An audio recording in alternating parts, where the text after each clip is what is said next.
Cerita ini fakta atau fiksi? Silakan putuskan sendiri.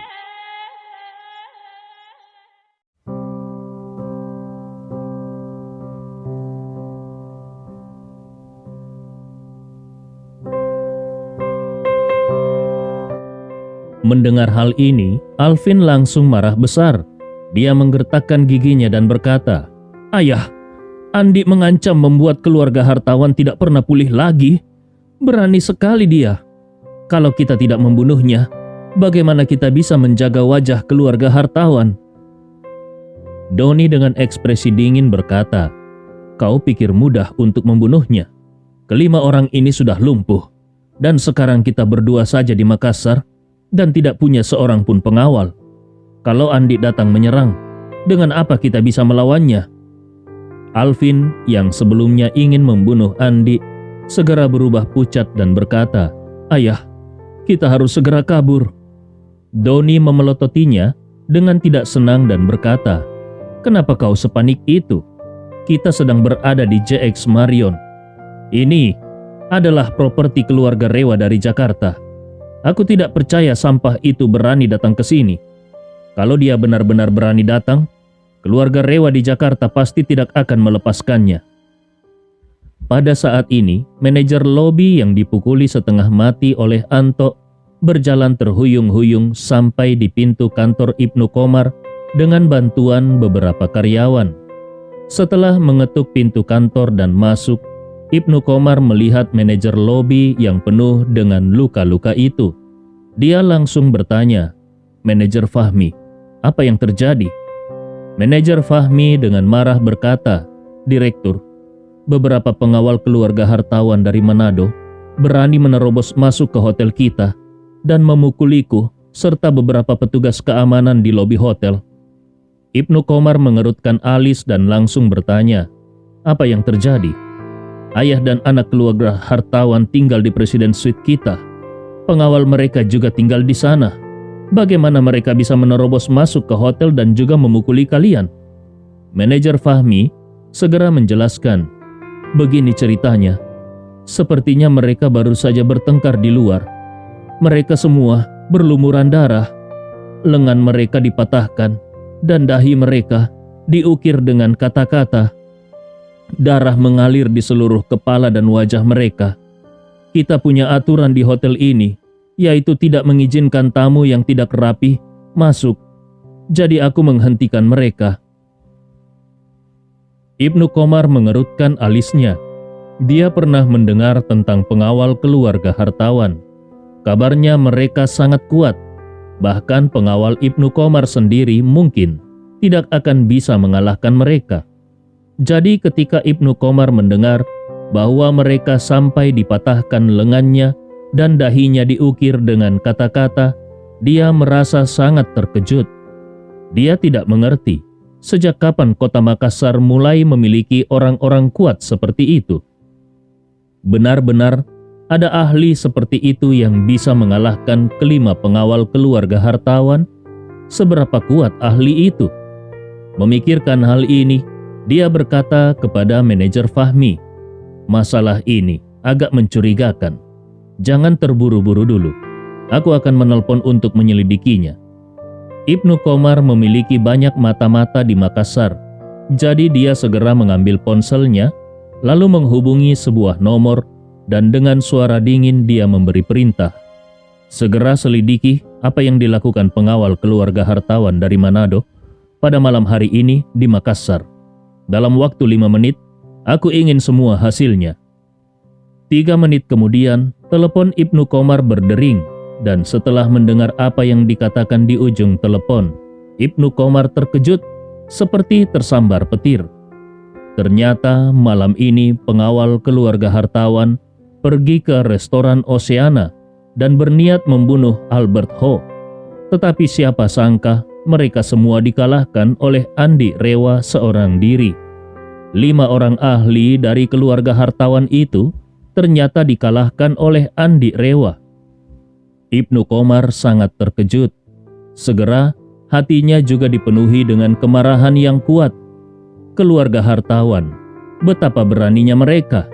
setelah mereka gagal membunuh Albert dan dipukuli sampai babak belur oleh Andi Rewa, mereka masih berani bertingkah sombong dan memukuli manajer lobi JX Marion? Ini benar-benar cari mati. Memikirkan hal ini, Ibnu Qomar menjadi sangat marah. Dia bahkan masih memberikan penghormatan kepada keluarga hartawan dengan membiarkan Doni dan Alvin tinggal di Presiden Suite JX Marion. Ibnu Qomar yang marah ingin segera berlari ke Presiden Suite tempat ayah dan anak keluarga hartawan tinggal dan mematahkan kaki kedua orang itu. Namun dia tidak berani bertindak sendiri. Jadi dia segera menelpon Andi. Ketika telepon terhubung, Andi Rewa baru saja memarkir mobilnya. Setelah ayah mertuanya turun dari mobil, Andi Rewa berkata kepadanya, "Ayah, aku akan menerima telepon dulu." Ridwan mengangguk dan berkata, "Terimalah, aku akan merokok di luar sambil menunggumu." Andi Rewa mengangguk. Setelah ayah mertuanya pergi untuk merokok, dia duduk di dalam mobil dan menerima panggilan telepon. Begitu tersambung, Ibnu Qomar segera berkata, "Puang Andi, ku dengar kau terlibat dalam konflik dengan pengawal keluarga hartawan." Andi Rewa menjawab, "Informasimu cukup cepat juga." Ibnu Qomar buru-buru menjawab, "Puang, aku juga mendengar bahwa kelima pengawal itu membuat keributan di JX Marion. Jadi aku mencari tahu dan aku baru tahu." Kemudian Ibnu Qomar menjelaskan kejadian setelah Anto dan yang lainnya pergi ke JX Marion. Setelah mendengar penjelasannya, Andi dengan suara dingin berkata, "5 sampah itu ternyata memang tidak bisa berhenti berbuat onar. Kupikir mereka bisa belajar lebih sopan dan rendah hati. Tapi siapa sangka, meskipun lengan mereka sudah lumpuh, mereka masih bisa menimbulkan masalah dengan kaki mereka." Ibnu Qomar buru-buru berkata, "Puang Andi, sekarang ayah dan anak keluarga hartawan juga ada di JX Marion. Bagaimana kau ingin menangani mereka? Cukup katakan satu kata, aku akan segera melaksanakannya." Andi Rewa tersenyum dan berkata, "Begini saja, kau pergi ke kamar mereka dulu, lalu patahkan kaki kelima pengawal itu. Aku ingin melihat apa yang akan mereka lakukan setelah tangan dan kaki mereka lumpuh." Ibnu Qomar langsung menjawab, "Baik, Puang Andi. Apakah ada perintah lain?" Andi Rewa menambahkan, "Untuk Doni dan Alvin, sementara ini aku tidak berniat mengambil nyawa mereka. Tapi mereka juga tidak bisa dibiarkan begitu saja. Beri mereka pelajaran dan usir mereka dari Makassar." Ibnu Qomar langsung berkata, "Baik, Puang, tenang saja. Aku pasti akan menyelesaikan tugas ini dengan baik." Setelah itu, Ibnu Qomar bertanya lagi, "Oh iya Puang, apakah perlu aku memberitahu mereka siapa yang mereka hadapi sebenarnya?" Andi Rewa menjawab dengan nada datar, "Tidak perlu. Kalau mereka tahu identitas asliku, mereka mungkin akan benar-benar menyerah. Itu malah tidak menarik." Lalu Andi Rewa menambahkan, "Ingat, alasan kau memberi mereka pelajaran kali ini adalah murni karena pengawal keluarga hartawan membuat keributan di JX Marion dan merusak nama baik keluarga Rewa." Ibnu Qomar segera berkata, "Aku mengerti Puang." Sementara itu, di dalam Presiden Suite saat ini, Doni sedang menatap dengan wajah gelap pada 5 orang yang terkapar seperti anjing mati di depannya. Dia merasa sangat marah dengan kegagalan 5 orang ini yang bahkan tidak bisa menangani seorang Andi, dan juga marah dengan kata-kata yang terukir di dahi mereka. Ini benar-benar penghinaan total bagi keluarga hartawan. Dengan suara dingin, dia berkata kepada Anto, "Aku akan mengatur operasi plastik untuk kalian. Seharusnya operasi plastik bisa menghilangkan tulisan itu." Anto buru-buru mengangguk dan berkata dengan suara gemetar, "Terima kasih, Tuan Doni." Dulunya Doni menghormati dan menganggap hebat Anto, tapi sekarang dia semakin muak melihatnya. Jadi dengan suara dingin dia berkata, "Aku akan memanggil tim pengawal baru dari keluarga hartawan. Saat mereka tiba, kalian bisa bubar." Anto terkejut. Bubar? Tuan Doni, kau ingin memecat kami?" Doni mengerutkan alisnya dan bertanya, "Kenapa? Apakah aku harus tetap mempertahankanmu sebagai pengawal? Dalam kondisi seperti ini, apakah kau masih bisa menjadi pengawal?"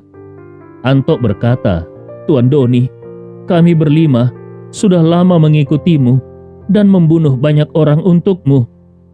Kami juga sudah melindungimu dari banyak bahaya dan menderita banyak luka. Hari ini kami diperlakukan seperti ini oleh Andi. Itu juga demi melindungimu.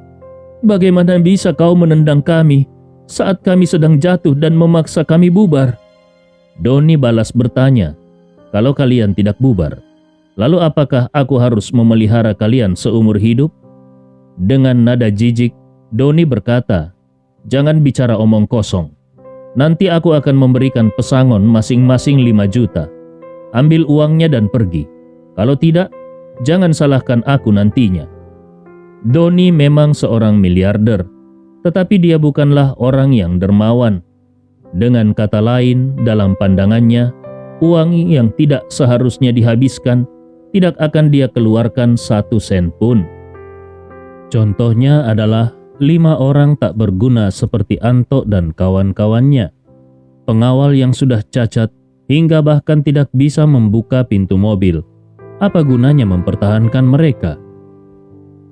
Gaji mereka pun sangat tinggi. Kalau tetap mempertahankan mereka, itu sama saja dengan melakukan amal, dengan merawat mereka seumur hidup. Jadi, dalam situasi seperti ini, yang terbaik adalah segera menyingkirkan mereka. Semakin jauh mereka pergi, semakin baik. Doni sebenarnya tidak mau mengeluarkan 5 juta sebagai uang pesangon.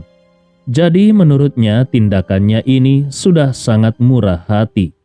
Namun, Anto tentu saja tidak berpikir begitu. Sekarang mereka sudah menjadi orang cacat. Seumur hidup mereka akan menjadi orang tanpa lengan. Mereka terluka parah karena keluarga hartawan. Dan sekarang keluarga hartawan malah menginjak-injak mereka saat mereka jatuh. Bukankah itu sama saja dengan membunuh mereka? Mengingat hal ini, Anto merasa sangat marah. Namun dia tidak berani berbuat apa-apa terhadap Doni. Karena keluarga hartawan terlalu kuat, 5 orang yang sudah cacat ini bisa saja digantikan oleh puluhan pengawal lainnya dalam sekejap. Mereka sudah menjadi orang cacat. Kalau mereka melawan keluarga hartawan, bukankah mereka akan dibunuh dalam sekejap? Anto benar-benar merasa menyesal. Kenapa sebelumnya dia tidak menyadari bahwa Doni adalah seseorang yang keji seperti ini, mengusir bawahannya dengan mudah, bahkan mengabaikan orang kepercayaannya, benar-benar seperti binatang tanpa hati. Pada saat ini, pintu kamar Presiden Suite tiba-tiba terbuka. Pelayan menggunakan kartu kunci universal untuk membuka pintu kamar, dan Ibnu Komar segera masuk dengan puluhan pengawal pribadinya. Dia masuk dengan wajah dingin.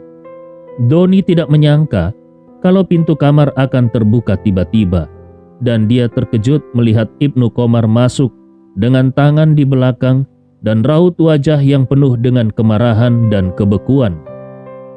Di belakangnya, selain ada manajer Fahmi yang sebelumnya dipukul oleh Anto, ada juga puluhan pengawal berpakaian jas. Ketika Doni melihat Ibnu Komar tiba-tiba muncul, dia merasa bingung, tetapi dia tidak berani bersikap lamban. Dia segera menyembunyikan ekspresi marahnya dan tersenyum. "Oh, Direktur, kenapa kau datang?" Siapa sangka Ibnu Komar dengan wajah dingin langsung memarahi. "Doni, kau benar-benar kurang ajar.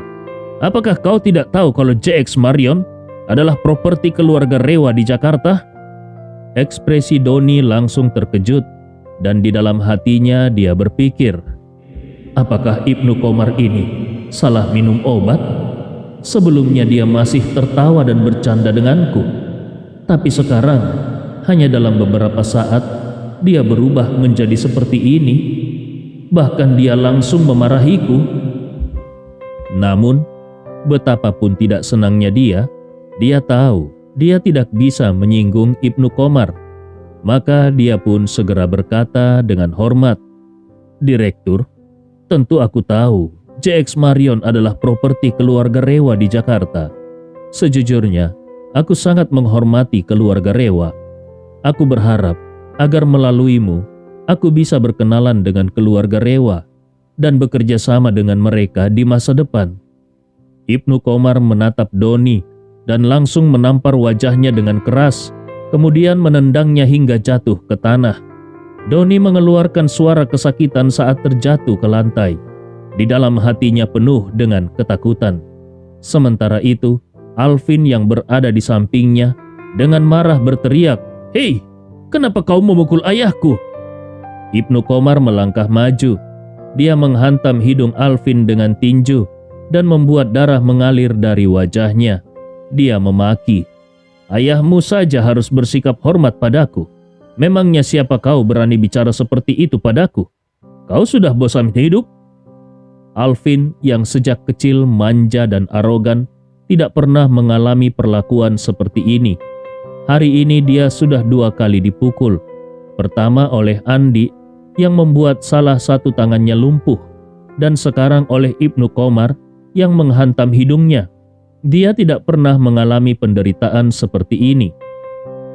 Dengan marah dia berteriak, "Kau pikir karena kau adalah orang keluarga Rewa, jadi kau sudah hebat? Keluarga hartawan adalah keluarga nomor 1 di Sulawesi. Kami bisa membunuhmu dalam sekejap." Begitu Alvin selesai bicara, Doni segera merangkak ke arah putranya, lalu menampar wajahnya dengan keras dan memarahi, "Bodoh! Bagaimana kau bisa bicara seperti itu pada Direktur Ibnu Komar? Cepat minta maaf padanya." Doni sangat terkejut oleh perilaku Alvin. Dia tidak pernah membayangkan bahwa putranya yang begitu bodoh tidak bisa membaca situasi ini. Bahkan meskipun Ibnu Komar hanyalah pelayan keluarga Rewa, tapi setidaknya dia masih memiliki keluarga Rewa di belakangnya. Keluarga Rewa adalah salah satu dari 3 keluarga teratas di seluruh negeri. Dalam hal kekayaan, keluarga hartawan mungkin tidak bisa dibandingkan dengan 1/100 dari harta keluarga Rewa, karena keluarga Rewa adalah keluarga triliuner. Kalau berbicara tentang kekuatan dan status, keluarga Rewa jauh melampaui keluarga hartawan dalam segala hal. Jadi, bahkan kalaupun Ibnu Komar membunuh mereka berdua sekarang, keluarga hartawan pasti tidak berani berbuat apa-apa.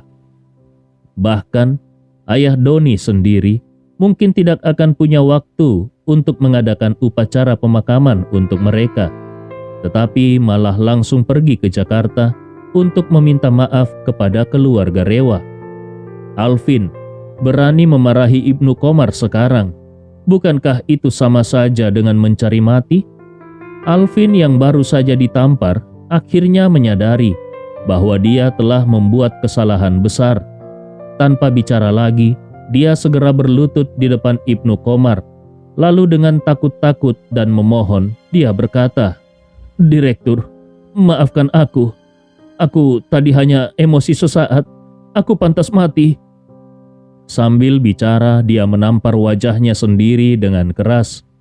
Ibnu Komar melangkah maju dan menendang dadanya dengan keras hingga membuatnya jatuh, lalu menginjak wajahnya sambil berkata dengan suara dingin, "Anak kurang ajar, kau berani melawan keluarga Rewa?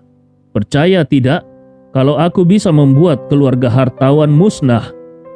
Alvin yang wajahnya sudah bengkak akibat menampar dirinya sendiri, kini terinjak wajahnya oleh Ibnu Komar.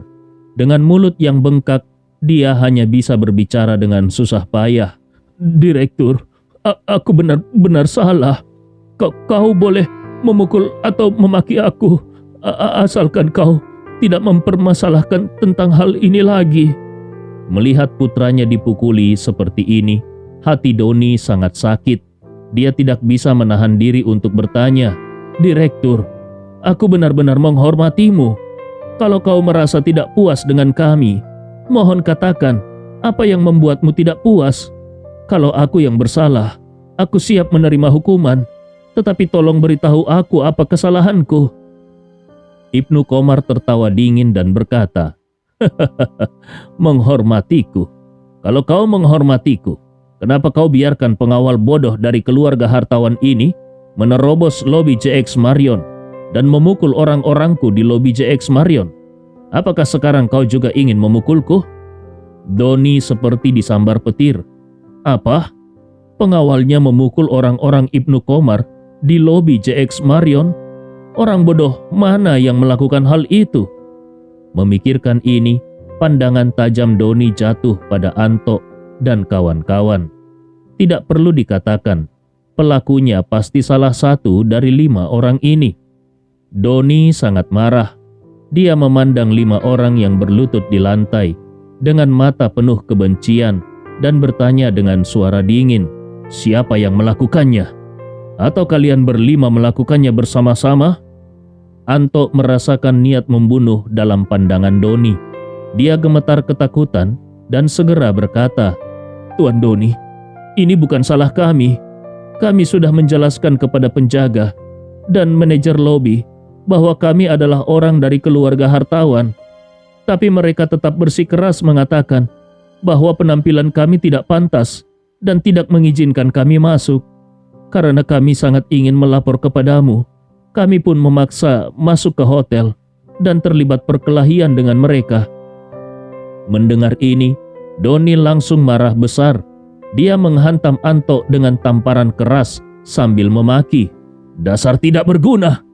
Apa menurutmu JX Marion adalah tempat yang bisa kalian terobos begitu saja? Katamu ingin melapor, tapi ini yang kau sebut dengan melapor? Aku memberikanmu tugas sederhana saja, dan kau membuat masalah sebesar ini.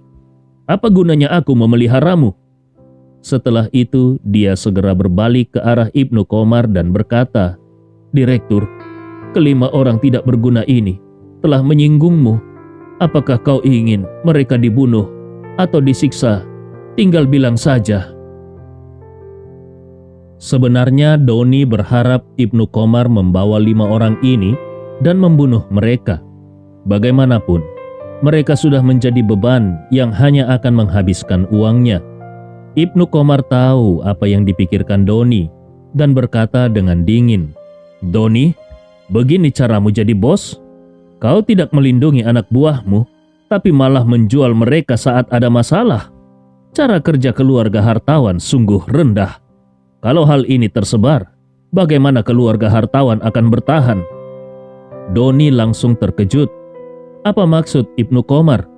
Dia sudah menyerahkan 5 orang yang membuat masalah ini kepada Ibnu Komar, tetapi kenapa Ibnu Komar masih mengejar dirinya? Namun, dia tidak berani melawan Ibnu Komar. Dia hanya bisa menahan kemarahannya dan berjalan ke depan Ibnu Komar sambil meminta maaf. Direktur, ini salahku. Aku tidak mengatur orangku dengan baik. Aku minta maaf kepadamu." Setelah berkata demikian, dia melanjutkan, "Untuk menunjukkan penyesalahanku, aku bersedia memberikan 10 juta sebagai biaya pengobatan dan kompensasi moral untuk staf yang terluka. Semoga kau bisa memaafkan kesalahan keluarga hartawan kali ini. Bagaimana menurutmu?" Menurut Doni, meskipun Ibnu Komar adalah perwakilan keluarga Rewa di Makassar, tapi dirinya adalah pewaris kedua keluarga hartawan. Selain itu, dengan memberikan 10 juta sebagai kompensasi, Ibnu Komar tidak mungkin merusak hubungan dengan keluarga hartawan hanya karena masalah kecil ini. Namun, wajah Ibnu Komar tetap dingin dan berkata, "Kau pikir keluarga Rewa di Jakarta akan peduli dengan uang 10 juta? Dengan pemikiranmu itu, bagaimana kalau aku membiarkan seseorang menghancurkanmu dan anakmu sekarang, lalu memberikan 20 juta kepada ayahmu yang ada di Manado? Apakah masalah ini bisa dianggap selesai?" Kata-kata itu membuat wajah Doni menjadi sangat muram. Dia tidak pernah menduga kalau Ibnu Komar begitu sulit dipengaruhi. Para pengawalnya hanya memukul seorang manajer lobi yang tak penting. Memangnya seberapa besar masalah seperti itu? Selain itu, manajer itu juga tidak terluka parah. Kenapa Ibnu Qomar begitu ngotot soal ini? Kalau situasi seperti ini terjadi pada orang lain, Doni sudah lama menyuruh orang untuk membunuh mereka. Di seluruh Sulawesi ini, sebagai pewaris kedua keluarga hartawan, kapan dia pernah mengalami penghinaan seperti ini? Namun, dia tidak berani menentang Ibnu Qomar. Bagaimanapun, Ibnu Qomar adalah perwakilan keluarga Rewa di Makassar. Kalau dia, sebagai pewaris kedua keluarga hartawan, berkonflik dengan Ibnu Qomar, itu berarti keluarga hartawan menantang otoritas keluarga Rewa. Hal ini akan membawa masalah besar bagi seluruh keluarganya. Kalau keluarga Rewa di Jakarta marah dan memulai tindakan besar-besaran, keluarga hartawan pasti akan jatuh ke dalam kehancuran yang tak terbayangkan. Jadi dia hanya bisa berusaha menahan amarahnya dan dengan tersenyum berkata, "Direktur, aku salah bicara. Aku minta maaf kepadamu. Semoga kau bisa memaafkan kesalahan kecil ini." Setelah berbicara, Doni dengan cepat menambahkan, "Direktur, bagaimana kau ingin menyelesaikan masalah ini? Asalkan kau memberikan solusi, aku pasti akan melaksanakan sesuai instruksimu." Ibnu Qomar tersenyum dingin di dalam hatinya. Dia berpikir bahwa pewaris generasi kedua keluarga hartawan ini memang cukup pandai menyesuaikan diri. Namun sayangnya, hari ini mereka telah menyinggung Andi Rewa. Jadi Ibnu Qomar pun mendengus dingin dan berkata, "Sayangnya, permintaan maafmu tidak aku terima, dan keluarga Rewa di Jakarta juga tidak akan mau menerimanya." Doni menahan amarahnya dan bertanya dengan rendah hati, "Direktur, lalu bagaimana kau ingin menyelesaikannya?" Ibnu Qomar menjawab dengan suara dingin, "Kelima pengawalmu melukai orang-orangku dengan kaki mereka. Jadi, aku akan mematahkan kaki kelima orang itu." Mendengar itu, Doni langsung berkata tanpa ragu, "Tidak masalah, karena direktur sudah berbicara, maka kaki kelima orang ini terserah padamu untuk ditangani." Mendengar hal ini, Anto langsung panik dan berteriak, "Tuan Doni, kau tidak boleh begitu kejam. Kami berlima sudah kehilangan lengan kami. Kalau kaki kami juga dipatahkan, itu sama saja dengan kami menjadi orang mati." Doni memarahi dengan suara dingin, "Kurang ajar, lenganmu dipatahkan karena kau tidak cukup kuat. Kakimu dipatahkan karena kau menyinggung Direktur Ibnu Qomar. Itu semua adalah kesalahanmu sendiri. Kau memang pantas mendapatkannya." Anto langsung berteriak marah, "Kau, Doni, kau adalah bajingan besar. Kalau aku tahu kau seperti ini, sudah dari sejak lama aku memutar kepalamu." Doni langsung marah besar dan berkata kepada Ibnu Qomar, "Direktur, kau lihat sendiri. Orang seperti ini yang tidak menghormati atasannya, mematahkan kakinya sudah merupakan belas kasihan. Orang seperti ini harusnya langsung dibunuh." Ibnu Qomar tersenyum bermain-main. Mereka memang pantas mati. Tapi melihat ukiran kaligrafi di dahi mereka, mereka harus hidup dengan baik untuk menghormati seni di dahi mereka. Wajah Doni langsung berubah masam. Di dahi 5 orang itu tertulis kata-kata yang menghina keluarga hartawan, dan Ibnu Qomar mengatakan bahwa kata-kata itu adalah seni. Bukankah ini penghinaan terhadap keluarga hartawan? Namun, dia tidak berani bersikap angkuh kepada Ibnu Qomar. Dia hanya bisa tersenyum dan berkata, "Kalau kau merasa mereka harus hidup dengan baik, maka patahkan saja kaki mereka. Biarkan mereka hidup sebagai orang cacat seumur hidup mereka." Ibnu Qomar mengangguk bermain-main, lalu berkata kepada anak buahnya, "Ayo, patahkan kaki kelima orang bodoh ini terlebih dahulu." Doni menghela nafas lega. Dia berpikir kalau Ibnu Qomar sudah bisa tenang kali ini. Namun, dia segera merasa ada yang salah. Ibnu Qomar baru saja berkata, "Patahkan kaki kelima orang bodoh ini terlebih dahulu." Kenapa menggunakan kata terlebih dahulu? Apakah ada hal lain yang akan terjadi? Saat Doni masih belum mengerti apa yang dimaksud oleh kata-kata Ibnu Qomar, anak buah Ibnu Qomar sudah mulai bergerak.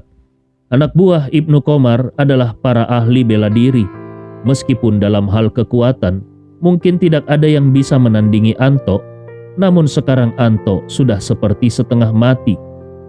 Mungkin dia masih bisa melawan orang biasa, tetapi ketika menghadapi ahli bela diri, Anto hanyalah sampah dalam kondisi seperti ini. Jadi, menghadapi anak buah Ibnu Qomar, dia sama sekali tidak punya kesempatan untuk melawan atau membantah. Nasibnya sudah ditentukan oleh Andi sejak awal. Anto merasa putus asa dan hancur. Dia tidak pernah bermimpi bahwa dirinya akan berakhir seperti ini. Kalau kedua kakinya juga lumpuh, bukankah hidupnya benar-benar selesai? Pada saat itu, dia akan menjadi orang cacat tanpa lengan dan kaki, terbaring di tempat tidur tanpa bisa bergerak, bahkan tidak mampu mengurus dirinya sendiri. Anak buah Ibnu Qomar berjalan mendekat Anto dan yang lainnya, dan yang pertama menjadi sasarannya adalah Anto. Anak buah itu berkata dengan dingin kepada beberapa rekannya, "Pegang erat-erat kakinya." Anak buah tersebut mengeluarkan alat pemukul baja dari sakunya dan memukul keras lutut kanan Anto. Anto merasakan rasa sakit yang luar biasa dan menjerit dengan keras. Namun, itu baru setengah dari hukuman. Anak buah tersebut segera menghantam lutut kirinya dengan keras dan suara kerak yang tajam terdengar saat lutut itu hancur. Selanjutnya, anak buah tersebut tanpa henti langsung melumpuhkan kedua kaki keempat pengawal lainnya. Seluruh ruangan Presiden Suite penuh dengan suara jeritan kesakitan. Doni tidak menunjukkan perubahan sedikit pun pada wajahnya.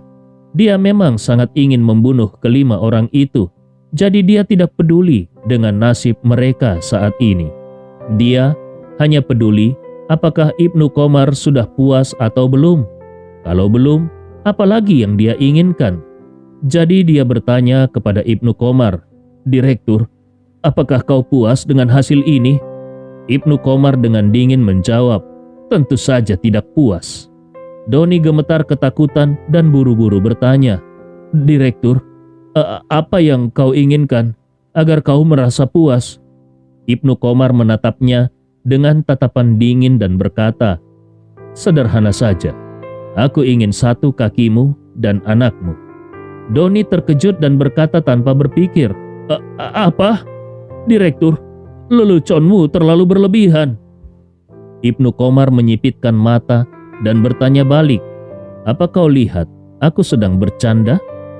Doni mundur ketakutan dan berkata dengan cemas, "Direktur, ini hanya sedikit salah paham dan sedikit konflik kecil antara bawahan. Kenapa kau harus begitu serius?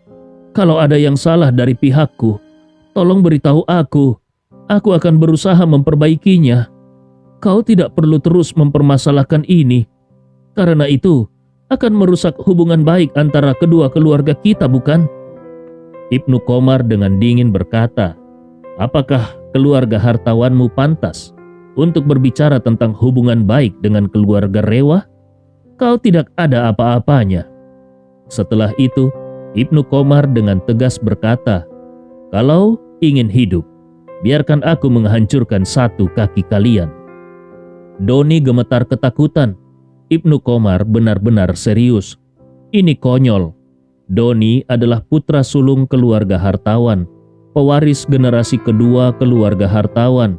Di seluruh Sulawesi, satu-satunya orang yang berada di atasnya adalah ayahnya sendiri. Keluarga hartawan sangat kuat di Sulawesi, dan selama ini keluarga hartawanlah yang selalu menindas orang lain.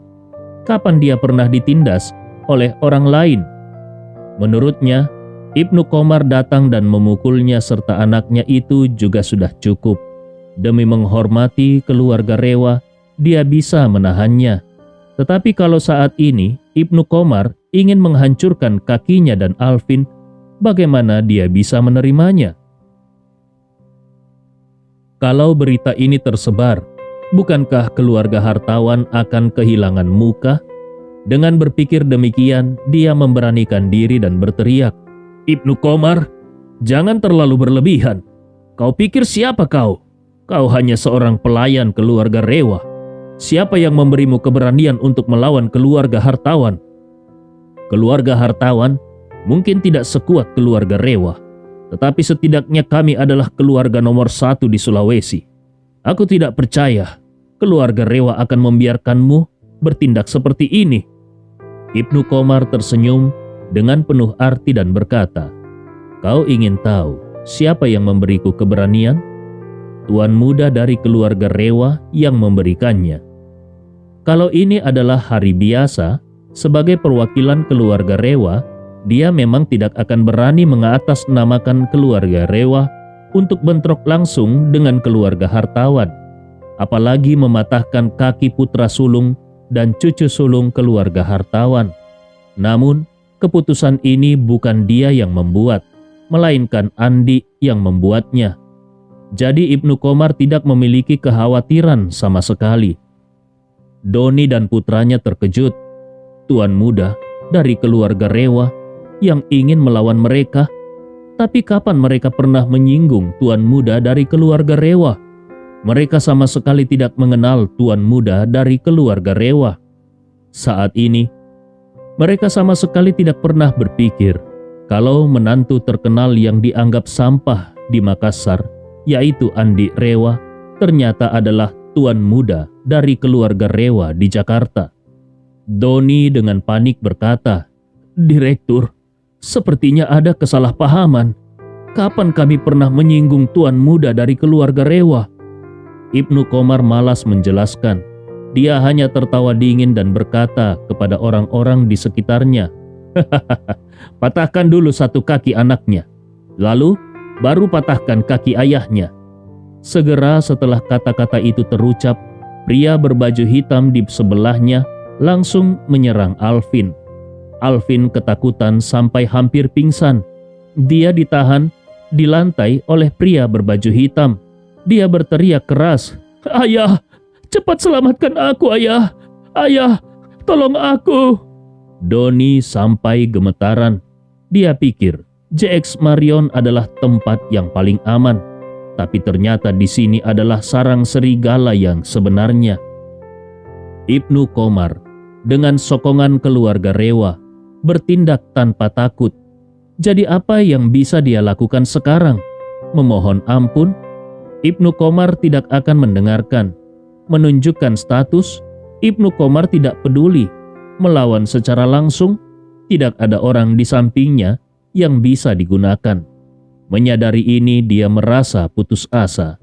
Dia tahu dia tidak akan bisa menyelamatkan putranya. Bahkan dirinya sendiri tidak bisa diselamatkannya. Saat tinju berat pria berbaju hitam yang memakai alat pemukul baja jatuh dengan keras, terdengar suara jeritan keras Alvin. Kakinya yang kanan patah. Tangan kanan dan kaki kanannya semua patah sekarang. Putra sulung generasi ketiga keluarga hartawan yang dulu gagah, kini akan menjadi orang pincang yang diejek oleh orang lain. Alvin langsung menangis. Bagaimana bisa seperti ini? Tempat apa sebenarnya kota Makassar ini? Kenapa rasanya kota ini penuh dengan hal-hal yang menakutkan? Doni sangat sedih. Dia sangat menyayangi putra sulungnya. Bagaimanapun, putra sulungnya adalah pewaris masa depannya, orang yang dia didik dengan hati-hati selama ini. Tapi tidak disangka, sekarang putra sulungnya menjadi orang cacat. Sementara putra keduanya masih menjadi binatang yang harus menciumi kotoran setiap jam. Mengapa nasibnya begitu tragis? Saat ini, Ibnu Komar menunjuk Doni yang sedang merasa marah di dalam hatinya dan berkata kepada pria berbaju hitam, "Ayo, sekarang giliran orang tua itu." Hati Doni terasa seperti berhenti sejenak. Kakinya tidak bisa dikendalikan lagi dan dia jatuh berlutut dengan suara keras. Ibnu Komar melihatnya berlutut di tanah, di lantai, dan tertawa dingin. Tuan Doni, kenapa kau berlutut? Meskipun kau berlutut, kakimu tetap akan dipatahkan. Cerita ini fakta atau fiksi? Silakan putuskan sendiri.